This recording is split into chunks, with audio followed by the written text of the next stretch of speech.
अहिल्यानगर महानगरपालिका निवडणुकीत सुरुवातीपासून 3-4 नेते चर्चेत होते। त्यापैकी एक होते ज्येष्ठ नेते भानुदास कोतकर। कोतकरांशिवाय मनपा निवडणूक पूर्णच होणार नव्हती, पण शेवटच्या काही तासात सगळीच परिस्थिती बदलली। गणिते चुकली, शिवसेनेच्या हातचा चुकला। अर्ज भरण्याच्या काही तासाआधी कोतकरांनी मनपा निवडणुकीचं मैदान सोडलं। कोतकरनं भाजपसोबत गेले ना शिवसेनेसोबत, ना त्यांनी मवियाला एंटरटेन केलं। कोतकरांच्या या यू टर्नची नगरमध्ये चांगलीच चर्चा रंगली। कोतकरांच्या या निर्णयामुळे अख्खं नगर अचंबित झालं। कोतकरांची नगरमध्ये किती क्रेज आहे हे सर्वांनाच माहित आहे। किमान प्रभाग 16 व 17 मध्ये त्यांची आजही चलती आहे, हे नाकारून चालत नाही। परंतु त्यांच्या या बदललेल्या भूमिकेवरून अनेक प्रश्नांना ऊत आलाय। शेवटच्या काही तासात कोतकरांना एक फोन आला। या फोन नंतर त्यांनी राजकीय भूमिका स्पष्ट केली व निवडणुकीतून माघार घेतली असं सांगितलं जात आहे। नेमकं काय झालं हाच विषय आज आपण समजून घेऊयात। नमस्कार, मी अद्वैता आणि आपण पाहत आहात अहिल्यानगर लाईव्ह 24, नगरी राजकारणाचं परफेक्ट अनालिसिस। अहिल्यानगर मनपाची निवडणूक जाहीर झाल्यावर सगळ्यात जास्त चर्चेत आले ते म्हणजे केडगाव। याच केडगावने यापूर्वी शहराला दूरदृष्टीचा महापौर दिला होता। आजही प्रभाग 16 व 17 मध्ये कोतकर समर्थकांची चांगली चलती आहे। त्यामुळेच निवडणूक जाहीर झाल्यावर ज्येष्ठ नेते भानुदास कोतकर यांनी या निवडणुकीत सक्रिय होण्याचा निर्णय जाहीर केला। अगदी सुरुवातीलाच ते पालकमंत्री राधाकृष्ण विखे यांच्यासोबत भाजपच्या व्यासपीठावर दिसले। महानगरपालिकेसाठी इच्छुकांच्या मुलाखती सुरू झाल्यावर त्यांनी आपल्या बालेकिल्ल्यातील 8 इच्छुकांना थेट भाजपच्या मुलाखतीला पाठवलं। कोतकर व विखे हे समीकरण यापूर्वीही अनेकदा दिसलंय। अगदी नेप्ती बाजार समितीच्या नामकरणापासून कोतकर विखे हे ट्युनिंग जिल्ह्यानं पाहिलं होतं। त्यामुळे कोतकर समर्थकांनी भाजपकडे मुलाखती दिल्यावर नगरकरांना जास्त आश्चर्य वाटलं नाही। परंतु त्यानंतर अंतर्गत कुरघोड्या सुरू झाल्या। केडगाव मधील भाजपच्या पूर्वीपासूनच्या निष्ठावान गटात अंतर्गत धुसफूस सुरू झाली। चर्चा वाढली तरीही स्वतः कोतकर अगदी शांततेत सर्व डाव खेळत राहिले। कोतकरांनी सर्व बाजूंनी तयारी सुरू ठेवली। स्वबळावर निवडणूक लढवण्यासाठी समर्थकांच्या प्रचाराचा नारळही फोडला। स्वतः कोतकरांनी प्रचाराचा नारळ फोडल्यावर कोतकर समर्थकही पेटून उठले। पण याच काळात अनेक राजकीय घडामोडींनीही जन्म घेतला।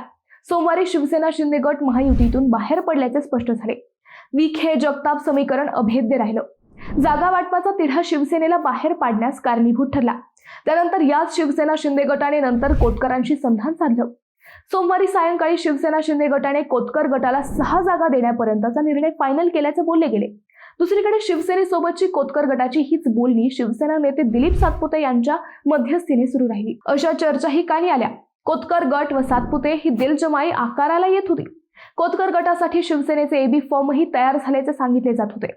याच चर्चात आणखी एक घडामोड घडत असल्याचे सांगितले गेले।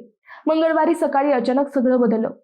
आता आम्ही जी मंगळवारची घटना सांगत आहोत या फक्त कानावर आलेल्या चर्चा आहेत। अहिल्यानगर लाईव्ह 24 हे घडलंच असेल असा स्पष्ट दावा करत नाही। मंगळवारी दुपारी कोतकरांनी आपल्या समर्थकांना शिवसेनेसोबत निवडणूक लढवण्यास नकार कळवला। त्यापूर्वी कोतकर हे सकाळीच लोणीत पोहोचले। तेथे पालकमंत्री राधाकृष्ण विखे यांची भेट घेतली।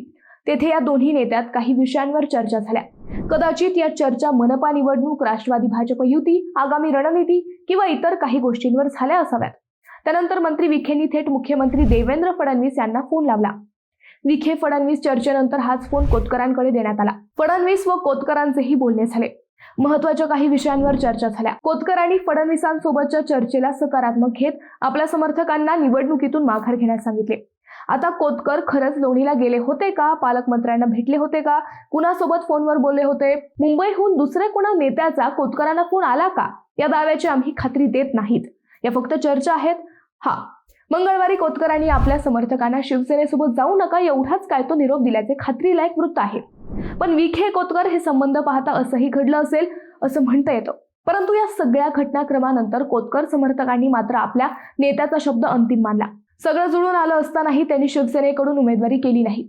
त्यांचे एबी फॉर्मही स्वीकारले नाहीत। कोतकर का मोठे आहेत हे नगरकरांना समजलं।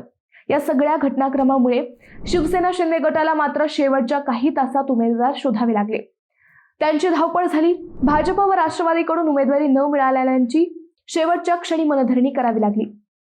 आता येत्या 2 दिवसात प्रभाग 16 व 17 मधून कोण माघार घेतय व कुणाची उमेदवारी फायनल राहते हे कळेलच। मित्रांनो, तुम्हाला या विषयावर काय प्रश्न पडतात हे आम्हाला कमेंट करून नक्की कळवा।